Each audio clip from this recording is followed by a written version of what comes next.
بسم اللہ الرحمن الرحیم۔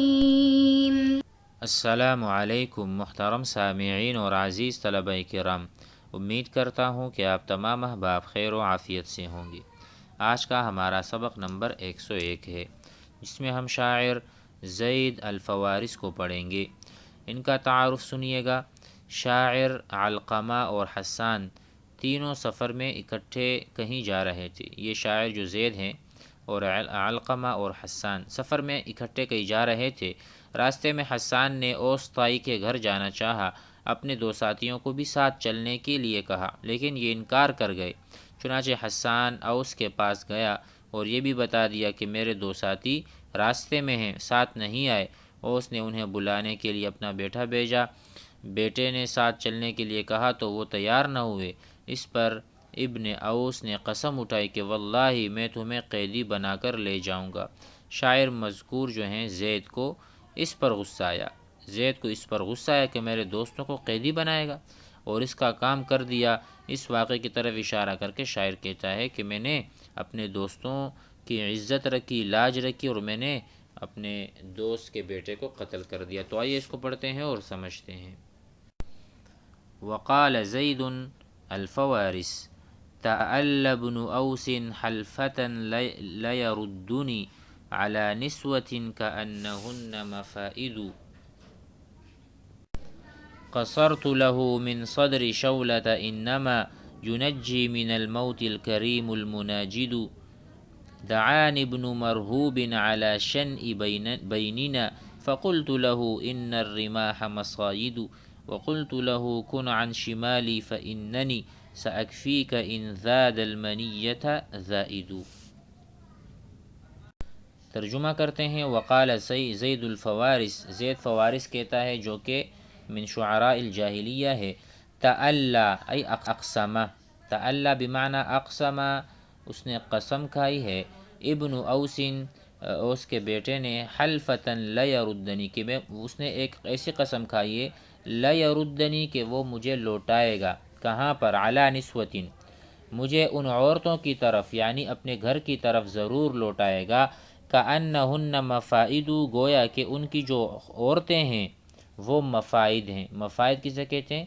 سیخ، آگ کھریدنے کا لوہا یا لکڑی، یعنی کیسے مجھے اپنی طرف کھینچ لیں گے، لوٹا دیں گے، گویا کہ وہ لوہا ہیں یا وہ لکڑی ہیں یا وہ سیخ ہیں جو مجھے پکڑ کر اچک لیں گے، لے جائیں گے۔ ایسا نہیں ہو سکتا۔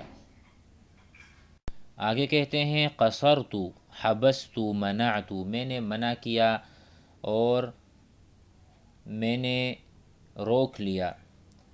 قصرت له من صدر شولۃ، شولہ اس کے گھوڑے کا نام ہے۔ صدر کہتے ہیں سینے کو، یعنی میں نے اپنے گھوڑے کا سینہ اس کے سامنے کر دیا تاکہ میں اس پر وار کروں، اس پر حملہ کروں۔ انما ینجی من الموت الکریم المناجد، کہتے ہیں کہ موت شریف آدمی کو موت سے نجات دیتا ہے۔ المناجد الشجاع القوی، بہادر آدمی ہی، کہتے ہیں بہادر آدمی موت سے اپنے آپ کو نجات دیتا ہے۔ تو اگر اس سے مراد یہ ہوا کہ اگر میں اس کے ساتھ قیدی بن کر جاتا اور وہ مجھے عورتوں پر لوٹاتا، عورتوں کی طرف لے جاتا اپنے گھر قیدی بنا کر، تو یہ میرے لیے مرنے کی مترادف تھا، اس لیے میں نے اس کو منع کر دیا، میں نے اس سے لڑنے کا سوچ لیا اور میں لڑنے لگا۔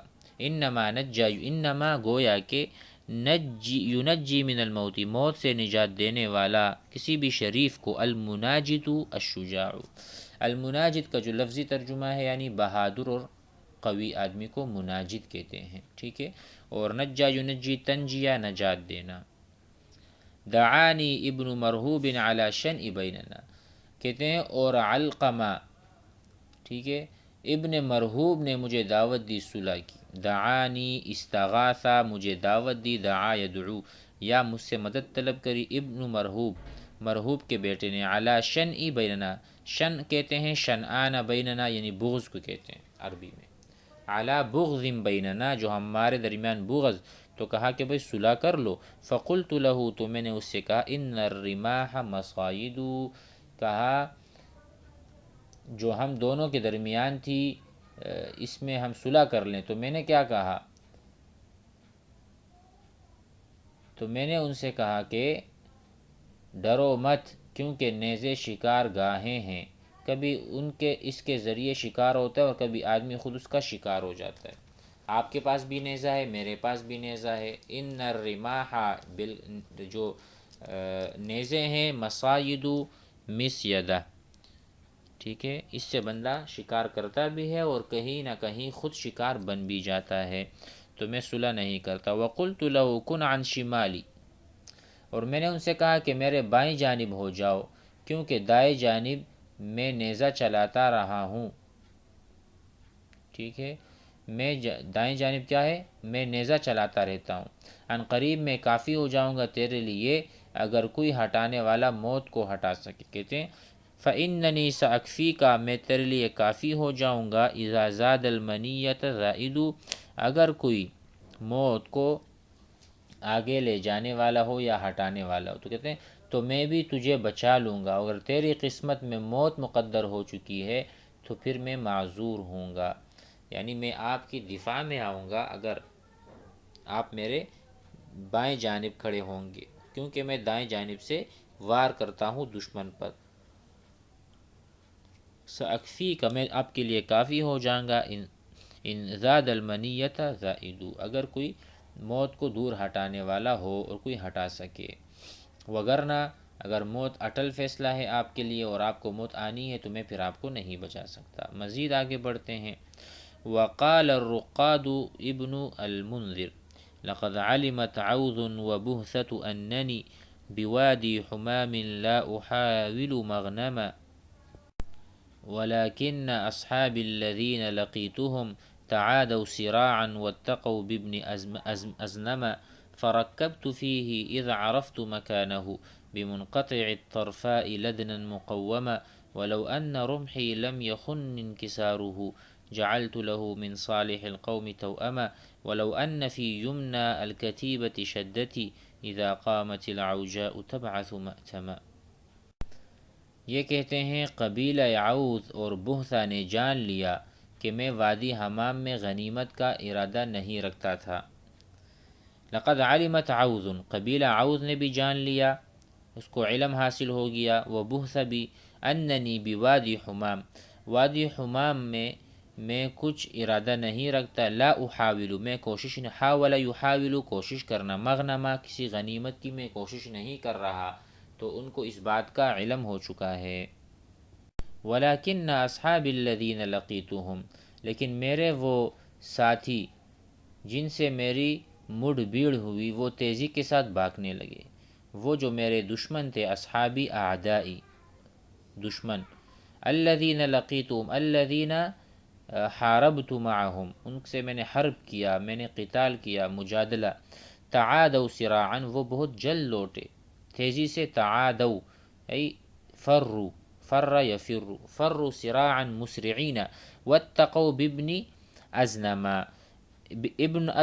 ابن ازنم کسے کہتے ہیں، علم رجل شجاع او سید، کہتے ہیں ابن ازم کے پاس پناہ گزین ہوئے، وہ بھاگ گئے، ٹھیک ہے، یہاں سے مراد یہ ہے کہ انہوں نے اتقوا، انہوں نے ان کو وقایہ کہتے ہیں ڈھال کو، ٹھیک ہے، انہوں نے ابن ازنم کو اپنا ڈھال بنا لیا، اوڑھنا بچھونا، اور وہاں جا کے پناہ گزین ہوئے، وہاں جا کر چھپ گئے، بھاگ گئے میرے خوف سے۔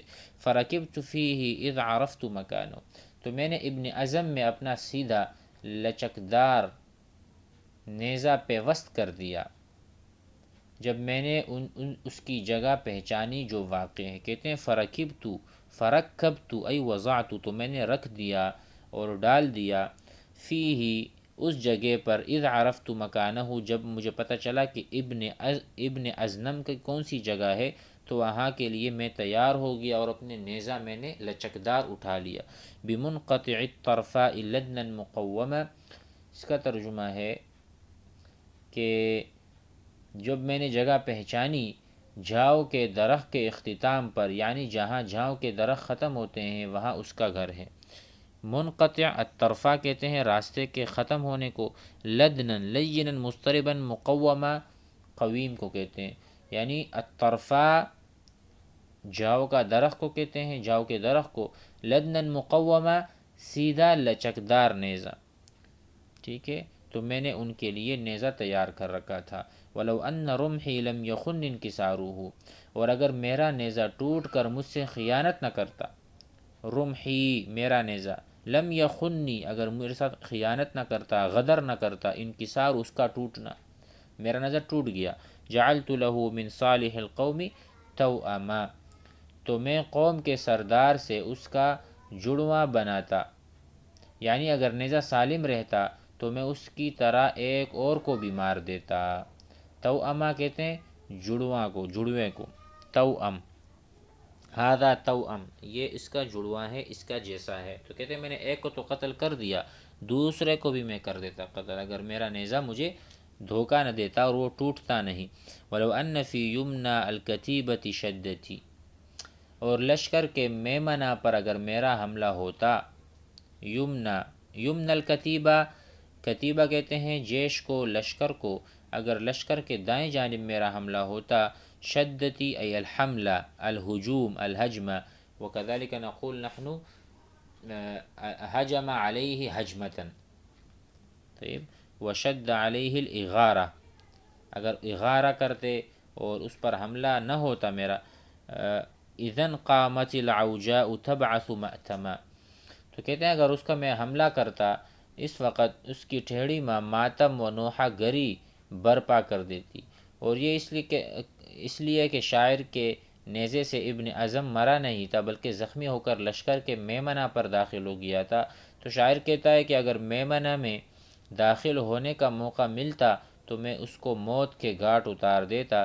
پھر اس کی ماں اس پر ماتم کرتی نظر آتی، تو اس لیے یہاں پر کہا اگر میں جیش کا جو دائیں جانب ہے اس پر اگر میں حملہ کر دیتا تو اس کے بعد اس کی ماں جو ہے نا ابن ازنم پر ماتم کرتی، کیونکہ اس کو میں قتل کر چکا ہوں۔ تبعثو ای عندها مأتم، العوجا ٹھیڑی ماں، یا سمجھو کہ وہ بہت بوڑھی ہو گئی تھی، اس کی وجہ سے اس کی کمر جھک گئی تھی تو وہ ٹیڑھی ہو گئی تھی۔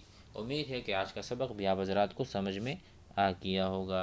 والسلام علیکم۔